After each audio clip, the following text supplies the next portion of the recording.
ভিডিওটি যদি আপনি শেষ পর্যন্ত দেখেন, কথা দিচ্ছি আপনি যত শক্ত মনের মানুষই হন না কেন চোখের পানি ধরে রাখতে পারবেন না। একটা 8 বছরের বাচ্চা যার মা খুবই অসুস্থ হয়ে হসপিটালে ভর্তি ছিল, এদিকে বাচ্চাটি 1 টাকার একটা পয়সা নিয়ে বাজারের প্রত্যেকটা দোকানে যেতে লাগলো। বাচ্চাটি একটা দোকানে গিয়ে বলল, আঙ্কেল এখানে কি আল্লাহ কিনতে পাওয়া যায়? এই কথা শুনে দোকানদার তাকে রেগে মেগে দোকান থেকে বের করে দিল। তারপর ছোট্ট বাচ্চাটি আবার আরেক দোকানে গেল এবং সেই দোকানে গিয়েও সেই দোকানদারকে সেই একই প্রশ্ন করলো, আঙ্কেল এখানে কি আল্লাহ বিক্রি করেন? এই কথা শুনে সেই দোকানদারও ছেলেটিকে ঘাড় ধাক্কা দিয়ে দোকান থেকে বের করে দিল। কিন্তু ছেলেটি কিছুতেই হার মানতে চাচ্ছিল না, সে প্রত্যেকটা দোকানে গিয়ে এই একই প্রশ্ন করতে লাগলো। এভাবে সারা বাজার ঘুরে বাচ্চাটা একটা দোকানদারকে পেলো। সেই দোকানদার ছিল বৃদ্ধ লোক। সে খুব নরম সুরে ছোট্ট বাচ্চাটাকে জিজ্ঞাসা করলো, আচ্ছা তুমি আল্লাহকে কেন কিনতে চাও বাবা? এ কথা শুনে তার খুশিতে মন ভরে যায়, কারণ বাজারের এই দোকানদারটাই তাকে শুধু এমন প্রশ্ন করেছে। সে মনে মনে ভাবতে লাগলো, যেহেতু দোকানদার জিজ্ঞাসা করেছে অবশ্যই এখানে আল্লাহকে কিনতে পাওয়া যায়। বাচ্চাটি উত্তরে বলল, আমার মা হসপিটালে ভর্তি, আমার কাছে আমার মাই সব। আমার মা আমার জন্য সারাদিন কাজ করে, আমার খেয়াল রাখে। আজ যদি আমার মা মারা যায় তাহলে আমাকে দেখার মতো এই পৃথিবীতে আর কেউ থাকবে না।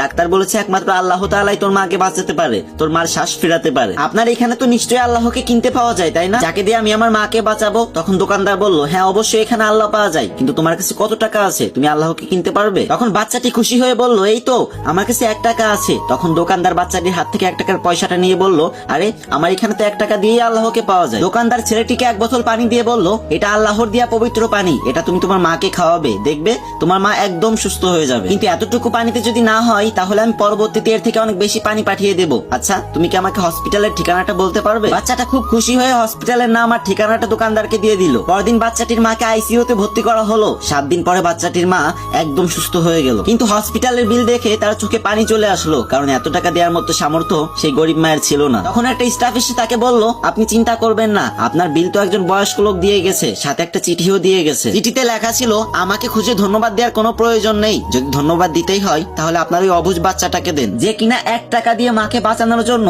বাজারে আল্লাহকে কিনতে গিয়েছিল। কি বলছিলাম না চোখের পানি ধরে রাখতে পারবেন না? আজকে আমার কমেন্ট বক্সে তারাই লাভ ইউ মা লিখবেন যারা মাকে অনেক ভালোবাসেন, যদি হাতে 5 সেকেন্ড সময় থাকে, না হলে লেখার দরকার নেই।